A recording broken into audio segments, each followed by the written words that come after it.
in reality, they're extremely influenced by, for example, the American Western. And it was very hard to escape American influence. But because they're films about conquest and landscape, you see in some films extreme Western influence. So here we have the fort surrounded and attacked. This is a Somali film, not by Native Americans, but by Ethiopians, who are always, of course, the bad guys. They are like the Indians. And then this is an incredible poster for Luciano Sera Pilota, which was very, very big seller internationally, featuring Amedeo Nazzari, who was the Italian Errol Flynn. Very handsome, stupendous guy. And here we have, this is explicitly styled like a Western. So you have, this really was, the Ethiopian wore this kind of hat, but it was made into look like a cowboy hat. And you have even the rotting carcass in the desert, except it's, we're not in the plains of the West, we're in Ethiopia. So this was a large part of their appeal, and it's one of the many contradictions about these films. So the last thing I just want to talk about is a couple more points. That one of the things that amazed me also is that Italy's top directors were making these films. And you have two generations making them. You have an older generation who were very famous since the Silent Age. Goffredo Alessandrini, Augusto Giannina, Guido Brignoli. These are major people who had emigrated during the financial crisis of the 1920s. They come back and they make these films. And so these are people who had been working with, Louise Brooks and the top European stars. Now they come back and they go to the colonies and they direct these askari soldiers instead. So they're making a very big career switch in this way.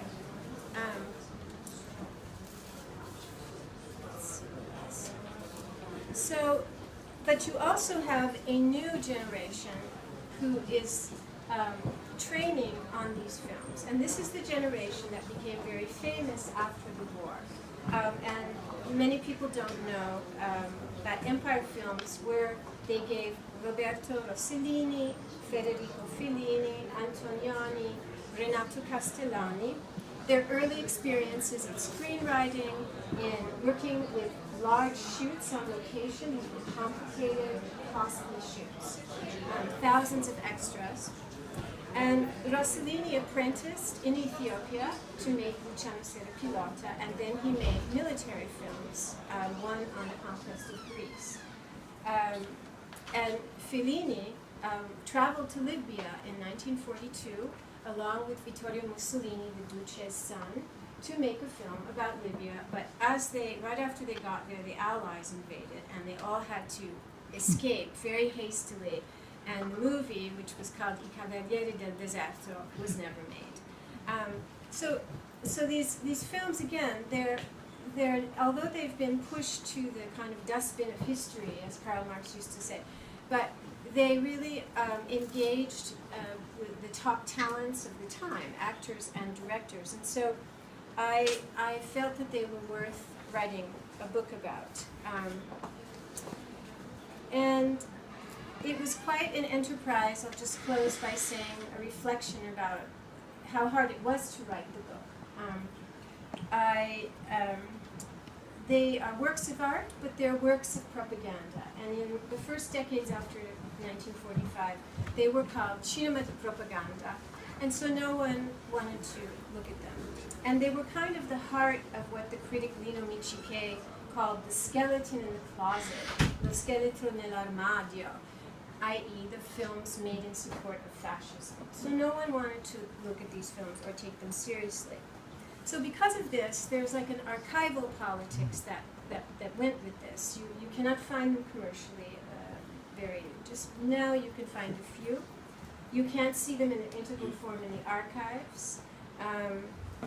The Sentinella di Bronzo only exists in an English dubbed version. You cannot hear the original Italian. There's only one copy, and it's in English. And it's in a Western English. So Fosco Giacchetti starts talking about being the sheriff. It's very odd. It's a very odd film.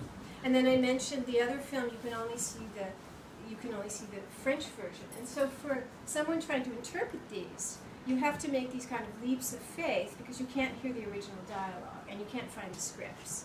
And sometimes the scripts were destroyed because they were compromising films. I'll mention one last case, a very interesting movie from 1942, Benghazi, by Janina. And it had 4 storylines. And just an anecdote example of how hard it was for me and why it took me 5 years to do this book. I did all the background research. It's 4 storylines. It's an episodic film. And then I get a copy of the film from the Museo Nazionale di Torino.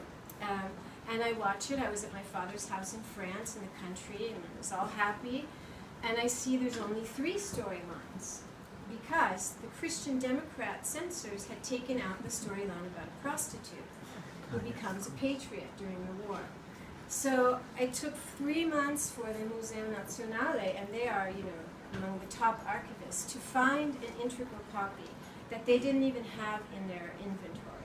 So it's during this book has been, on the one hand, the work of re-evaluation. I wouldn't call it revisionism because I'm not of that stripe, but re-evaluation by a foreign scholar who comes with the eyes of today, but also a reintegration. And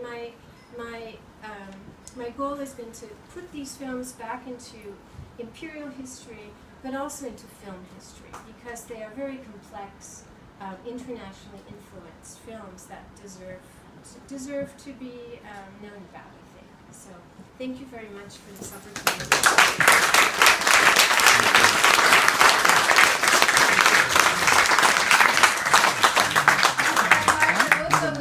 Understand how your students are so happy to follow your courses. We all should go there and listen to you more frequently. Thank you very much again, and thank you all of you for being here with us today. And the day is very long, and you have a lot more events to follow here and at the Consulate General. So thank you again.